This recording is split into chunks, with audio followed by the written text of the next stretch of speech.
White Queen. She slides straight down the board, past everything, and stops on the far side. The king has nowhere to go. 20 moves, and it is over. She did almost all of it herself.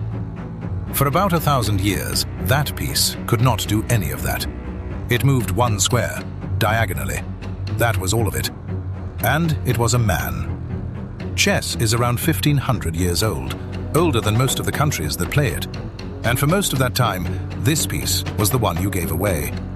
So how does the quiet man beside the king end up the most dangerous woman in the world? The answer runs through an elephant stuck on 8 squares, a poem that survived glued inside another book, a king worth nothing without his wife, a game they called The Enraged Ladies, and a real queen, crowned 2 months before it happened. This is the story of the Queen. India, about 1,500 years ago. The game is called Chaturanga, which just means 4 divisions, because that is what sits on the board. Foot soldiers, horses, elephants, chariots. There is a king, and beside him, one man. Not a general, a wise man. The king's counselor, there to lean in and tell him what to do. Look along that row. Every piece is a man. There is no woman anywhere on this board. He stands exactly where your queen stands now, and he is about to disappoint you. Here is his move. 1 square, diagonally. That is the whole thing. And a diagonal step always lands on the color you started from, so he can never leave his own color. Half the board does not exist for him. 32 squares walled off for the entire game. It gets better. Both players have 1, and they start on opposite colors. So in a whole game, the 2 counselors can never meet. They will never once touch. From where he stands, he attacks 4 squares. 4. Hold that number. So what was he worth? The best player of the age wrote it down, and did not spare the man's feelings. Any 2 pawns, he said, beat the counselor. It was taught as a move. Trade him for 2 enemy edge pawns and be pleased with yourself. He was not even the worst piece there.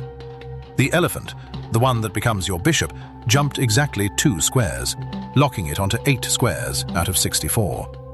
Its name became an insult. In French and in English, a useless man was an alfin. And when every piece is this slow, the game goes strange. There was effectively no opening. Nothing could reach anything for a dozen moves, so move order barely mattered. Players shuffled toward a shape they liked and mostly ignored each other. Walk a pawn the whole way across, and your reward was a counselor. The Arabic word for that means to make it a wise man. Then the game went west. It came through Persia, through the Arab world, into Europe, mostly through Muslim Spain. By about the year 1000, it is everywhere. The first solid proof that Christian Europe was playing is a will. A count in northern Spain, in camp, a battle coming. He writes the kind of will you write when you might not be back. Among the things he hands on are his chessmen. He did not come back. His chess set outlived him. So did his problem. Europe had kings. Europe had no wise men standing beside them. It had wives. So they changed him. In a monastery in Switzerland, around the year 1000, somebody wrote a poem about chess. The oldest chess writing in Europe we have. And in it, the piece beside the king is not a counselor. It is a queen. First time anywhere. That poem only survived because somebody glued the page inside the cover of another book, where it sat for centuries until a monk peeled it back out. It also describes the black and white squares as a new fashion, something only some players had taken up. The board you picture when you picture chess is a European idea, and it arrives at almost the same moment she does. But calling her a queen and everyone agreeing are 2 different things. Half of Europe refused. Italy, Germany, the North. Queen, straight away. Spain, France, and England kept the man. They just wore his Persian name down until it fit their mouths. Alferza, fierce, fairs. For centuries, the same piece was a woman on one side of a border and a wise man on the other. One writer put it in 3 words, describing a pawn that reaches the far side and takes over her job. He writes, "Made a woman from a man." A churchman in Latin, 300 years before any of the interesting part happens. So she has the name. What can she do? Nothing. She can do nothing. She keeps the 1 square, the same shuffle the wise man had, for roughly another 475 years. Sit with that. 20 generations. A woman on the most important square on the board, wearing a crown, and the rules give her not one thing to go with it. Around 1300, she picks up a small extra, a 2-square hop, once, on her first move. That is the entire upgrade of 5 centuries. And here is the strange part. That same old poem also says this: "Take the king's wife away, and the king is worth nothing on the board." Nothing. They already knew what she was for. The rules had not caught up. You can watch her wait. There is a famous set carved from walrus tusk about 800 years ago, dug out of a beach in Scotland.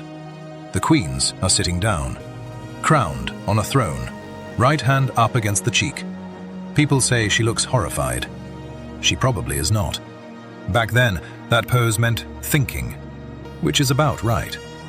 5 centuries of a crown with nothing to do, sitting with her chin in her hand. And then, in about 10 years, in one city, all of it stopped being true. Around 1475, Valencia. 3 men write a poem about a chess game. A love poem. 64 verses for 64 squares.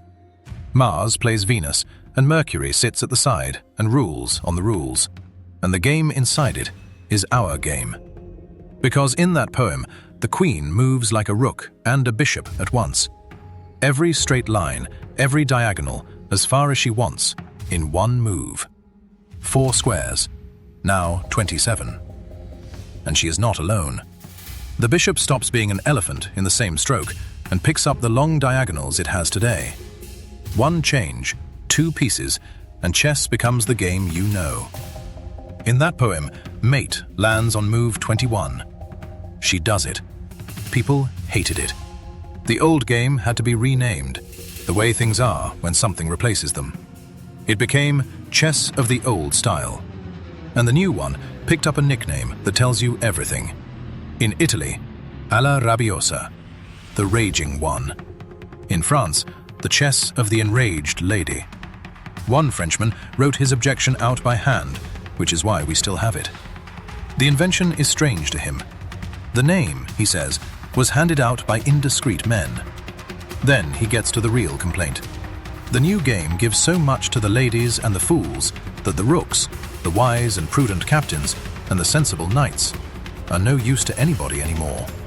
Because she can now mate a king in his own chair on move 4. So why then? Why there? In December 1474, a woman was proclaimed Queen of Castile in her own right. Not a king's wife, the ruler. She ran a war, she ran the money, she rode with the army. Her name was Isabella. The chess poem is dated the year after, 2 months apart. It is a wonderful story. It might be true, and nobody can prove it. Valencia was not even in her kingdom. The duller answer is probably the bigger one. Chess was one of the very few games medieval men and women played together, and noble women were expected to be good at it. In the stories, knights lose to them. A powerful queen on the board was not a shock. She was overdue. Watch what she does to the game. That comfortable dozen moves at the start, where nothing could hurt you. Gone. She can cross the board on move 4, so suddenly move order matters enormously. People start writing openings down. They start analyzing. All of chess theory exists because one piece got fast. When the new rules reached Germany, they called it the running game. There is a book from 1497, the oldest printed chess book that still exists. with positions from both games in it. Old rules on one page, new rules on the next. You can watch it happen. The book printed just before it, the one that taught Europe the new queen, is gone. Not rare, gone. Not one copy left on Earth. Not everyone came along. There is a village in Germany that simply kept the old game. 400 years ago, when the rest of the continent had been playing the new rules for a century, it was the last place still playing the slow one. And they had added a ceremony. A pawn reaching the far side had to make 3 joy leaps, hopping back down the board before it could be promoted at all. And the man never really left. Russians and Ukrainians still call that piece the Furz. That is his name, worn down over 1,000 years. Poles call her the hetman, which is a general. Every time you push a pawn to the end and take a queen, you are using his rule. That was his promotion. She only inherited it. Nobody decided any of this. That is the part I keep turning over. There was no committee. Nobody signed anything. A game with no owner traveled halfway around the world, and along the way, a crowd of strangers who never met, spread over 1,000 years, worked out that the quiet man beside the king was the most dangerous piece in the room. They just had to make him a her first. So they gave her the crown, then made her wait 500 years for anything to go with it. And when they finally handed her more power than anything else on the board, they told each other she had gone mad. She has kept it ever since. Every game, everywhere, right now. She slides down the board, past everything, and stops on the far side. The king has nowhere to go. It is over. And she did almost all of it herself. One more thing. I'm Stick. I travel through time to bring you back the best stories. See you in the next one. Next time, the story of the Odyssey.